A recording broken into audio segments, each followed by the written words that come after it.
ஊட்டியிலேருந்து வந்த இந்த காரில் ஸ்டேரிங்லேருந்து கையெடுத்தாலே கார் லெஃப்ட் சைடு ரொம்ப இழுத்துட்டு போச்சு. கஸ்டமர் இது வரைக்கும் 2-3 இடங்களில் வீல் அலைன்மெண்ட் பார்த்து இதை சரி பண்ண முடியல. உங்கள் வீடியோ பார்த்ததுக்கு அப்புறமா என் காரில் ப்ராப்ளம் சால்வ் ஆகும் நம்பி கொண்டு வந்திருக்கேன். ஸோ நல்லா பார்த்து கொடுங்கன்னு சொன்னார். நான் காரை வீல் அலைன்மெண்ட் பார்க்கறதுக்காக உள்ளே ஏற்றினேன். இப்போ வரைக்கும் என்ன காரணம் உங்ககிட்ட சொல்லலை, சாரி, அதுக்கு மன்னிச்சிருங்க. மஹிந்திரா பிராண்டில் உள்ள நியூ மாடல் பொலேரோ காரில் தான் இந்த பிரச்சனை இருக்குது. இப்போ அதை தான் நான் சரி பண்ண போகிறேன். கஸ்டமர் இந்த காருக்கு கஸ்டமைஸ் அலாயில் கான்டினென்டல் டயர்னு போட்டு காரை சூப்பராக வச்சிருந்தாரு. இப்படி பார்த்து வச்சிருந்த காரில் ஒரு பிரச்சனைனா எந்த கஸ்டமராக இருந்தாலும் கஷ்டமாக தான் இருக்கும். அவர் மனசை குளிர வைக்க முடிவு பண்ணி வேலையை ஆரம்பித்தேன். ஃபர்ஸ்ட் ரன் அவுட்டை முடிச்சதும் அடுத்ததாக கேசர் ப்ராசஸ் ஆரம்பிச்சு ஸ்டேரிங்கை ரொட்டேட் பண்ண ஆரம்பித்தேன். அப்போதான் ஸ்டேரிங் வீல்ல பிளே இருக்கிறது தெரிய வந்தது. ரீடிங்கை பார்க்குறப்ப கேசர் ரீடிங் கரெக்டாக தான் இருந்துச்சு. இந்த காரில் கேமரா அட்ஜஸ்ட் பண்ண முடியாது, டோ ரீடிங் கூட சமமாக தான் இருந்துச்சு.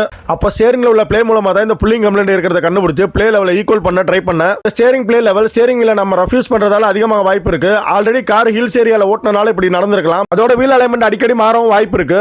ஸோ நம்ம காரை ஓட்டும் போது ஸ்டேரிங்கை முடிஞ்ச வர நின்ன இடத்துல திருப்பாம கார் மூவிங்ல இருக்கிறப்ப திருப்புங்க. அது மூலமா ஸ்டேரிங் பிளே இன்க்ரீஸ் ஆகாம தடுக்கலாம்.